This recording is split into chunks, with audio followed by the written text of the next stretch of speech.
Ah, the Milwaukee fastback. It's not quite a knife, and it's not quite a box opener, but it's one heck of a tool. It has some serious benefits if you like having a pocket knife on you in your workshop, instead of something like a multi-tool. But as much as it's loved by myself and others on YouTube, it's not all perfect. The good news though is this channel is called Methodical Maker and not Methodical Complainer. So I'm going to go over the good, the bad, and the ugly, then we're going to supercharge this bad boy to becoming the perfect workshop pocket knife that's also stylish enough to keep clipped to your pocket outside of the shop. Well, without further ado, let's head to the shop and get started. Okay, first off, the good. The opening mechanism on this knife is simply amazing. A quick press of the button on the side and the blade just goes limp and flaccid. Combine that with a flick of the wrist and a well-timed release of the button, and the knife opens up easily and reliably with one hand. Since the release of the blade is not coupled to the blade's location, you can't end up with a situation where a partially open knife is harder to open than a closed knife, which a lot of pocket knives, that's just the case. It's well designed and well appreciated. Okay, moving on to the point. The point is removable.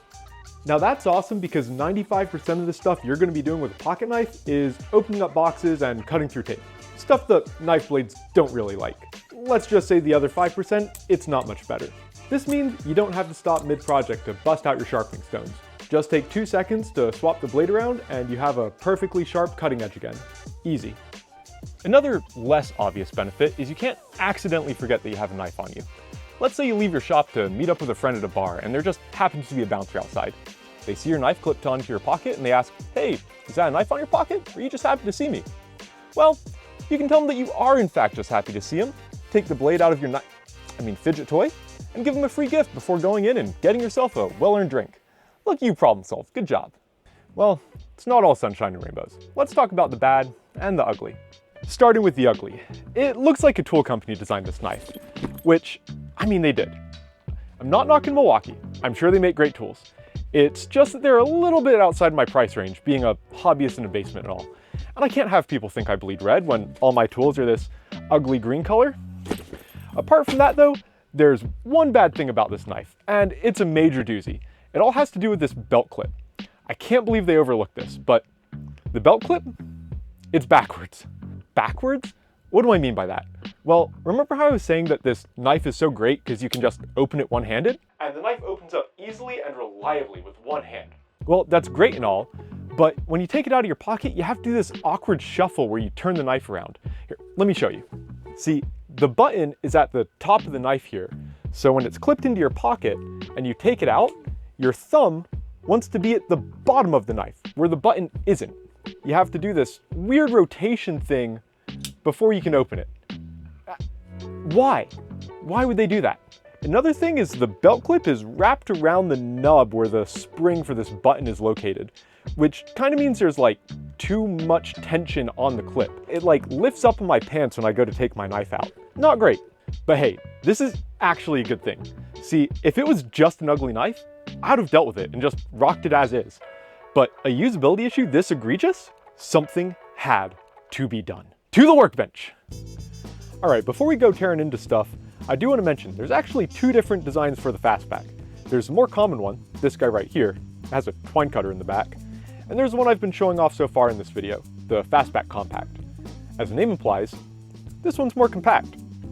Really what they did is they just shortened up the knife by getting rid of the twine cutter. I don't cut all that much twine, so I'm perfectly fine having a little bit of a smaller knife, easier to fit in your pocket. But if you're the kind of person that does like to cut twine, let me show you a little secret. You can use the blade of your knife to cut the twine. Bet you didn't know that. If you already had yourself one of these and you want to do this project, follow along at home, well, what I did with mine, I just glued a bunch of magnets on the back, stick it on the fridge, always have a knife handy to open up packages, stuff like that. Now on to the main reason that we're going to be using the fastback compact. I have the non-compact version here, and you can see that the sides of the knife, this red material, it's solid all the way through. Looking at the fastback compact, you'll see that there's this black metal insert on the inside of the knife here. Good news for us, that means that metal in there, that's probably doing most of the heavy lifting. And the outer bit, the plastic in this case, the knife scales if you want to get technical with it, probably ain't doing all that much. Which, good news for us, means it's hackable. First things first, we should take the blade out. It's a lot harder to cut yourself on a knife that has no blade after all. Next, we flip the guy over. There's a number 2 Phillips right here holding the belt clip on.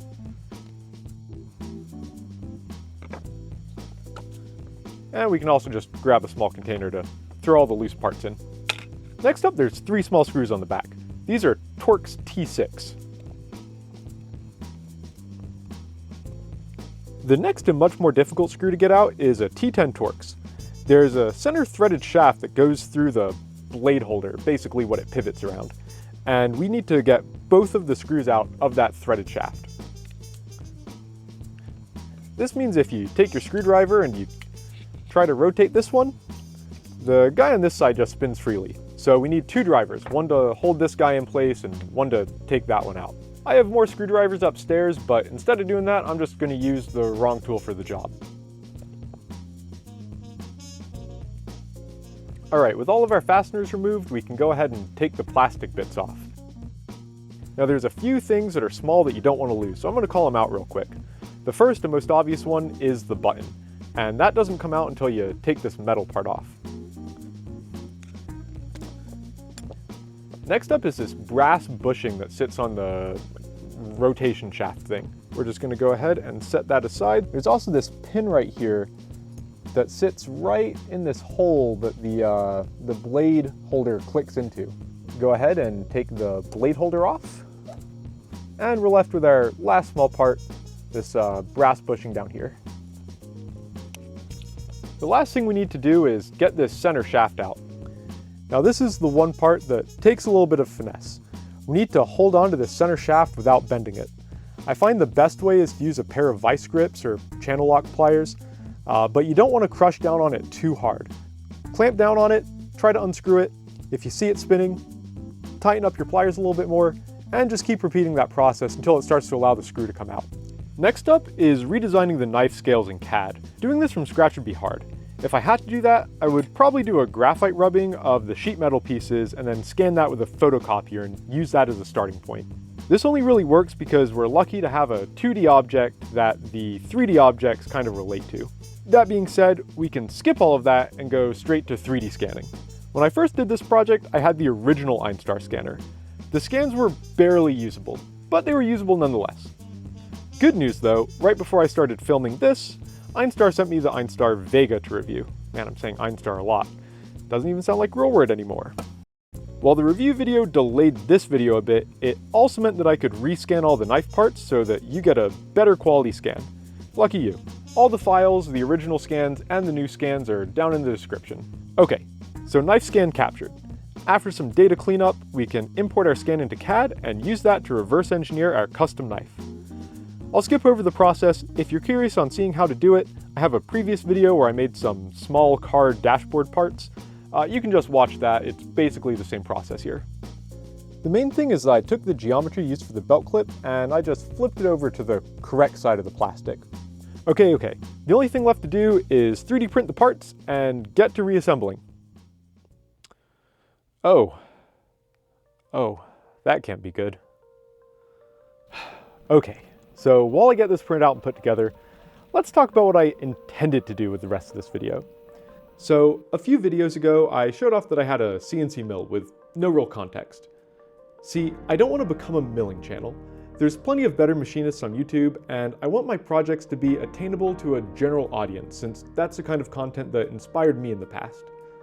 I know, 3D scanning isn't something that most makers have access to, but at least I can share a scan with you digitally. That said, I do have a unique tool that can do unique things. So I thought it would be cool to make some unique knives, some out of walnut. This wasn't easy since the knife was not designed for machining, and my redesign I did was focusing on copying the original as closely as possible while resolving the issues I mentioned previously. This led to needing to make custom work fixturing for machining the knife, and I only had about 1 millimeter to grip onto.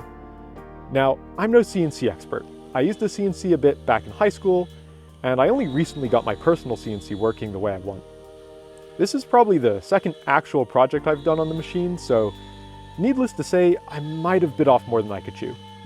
I was trying to hold on to 1 millimeter of wood with 3D printed plastic. If I clamp down on it too hard, it just deforms the plastic, pushing the wood up height-wise, causing the mill to take off too much material in the best case, and losing grip completely in the worst case.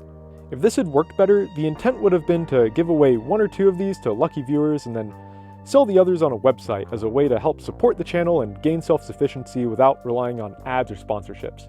I'm glad I got one made so I could show you what I had in mind, but sadly the cards just didn't play out right this time. That being said, I do have a mill full of walnut chips, and while cutting the wood didn't go as planned, maybe there's a way forward where I machine molds and then make a wood composite knife to sell. Anyway, these are ideas I'm playing with, and I don't want to delay this video any longer. If there's interest in this, I'll do a follow-up video down the road, as well as some avenue in order to buy the wood composite version, assuming it works. So would you be interested in more milling videos, potentially buying small production runs of stuff like this? Let me know in the comments. The feedback really helps. Anyway, with the milling disaster covered and the wood chip saved for future experimentation, let's hop back over to the 3D printer and wrap this project up.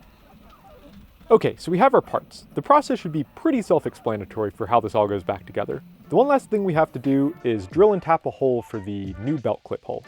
I had to do some minor sanding on my 3D printed parts to get it to fit, but like I said, new scans, you won't have to do that. Go ahead and throw your metal plate onto your new knife side. Go ahead and flip it over, and now you can see the hole for the belt clip no longer lines up on the metal. Go ahead and take a center punch, or if you don't have one, nail and a hammer probably do just as well. And we're going to go ahead and mark that hole. Taking the side of the knife off, you should see the mark that we have. It's probably hard to see on the camera, but it's there. And we can go ahead and drill this out to accept the screw. As far as what bit and what tap to use on these screws, my screw checker says that it's probably a metric 3.5 by 0.6 coarse thread. I will say on the prototype that I've been rocking for over 2 years now, I just super glued the screw in and it's held up fine, so you're probably good doing that. Now this metal piece is made out of steel, which means you want to do 2 things. 1, use some cutting oil. And 2, take your drill off of fancy high speed mode, put it in the slow mode.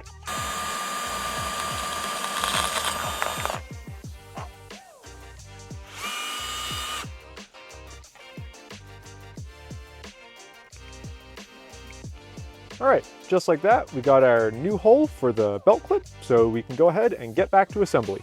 Oh yeah, and if you don't have a workbench or something, cutting board trick works great for doing projects like this in the kitchen. One thing that I do like doing when reassembling these knives is just put a little drop of oil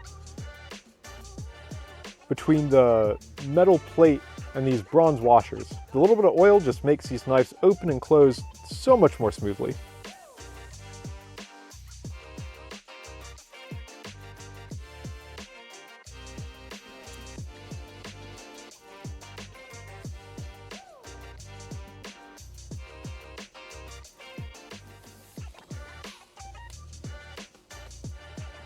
Okay, 2 last things.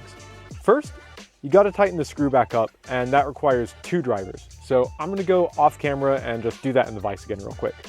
All right, so we got our main screw in. The last thing is to put the blade back in, and then just kind of press the button down and give it a bunch of shakes. Just work that oil around in there and it'll loosen up. You can go with one of these standard silver ones, but I found these really cool black coated ones on Amazon, and I think they just kind of tie the build together just a little bit better.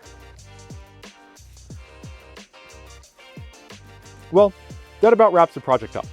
Let me know if you ended up upgrading your fastback in the comments. Links to the files are in the description. Happy making, and I'll see you next time.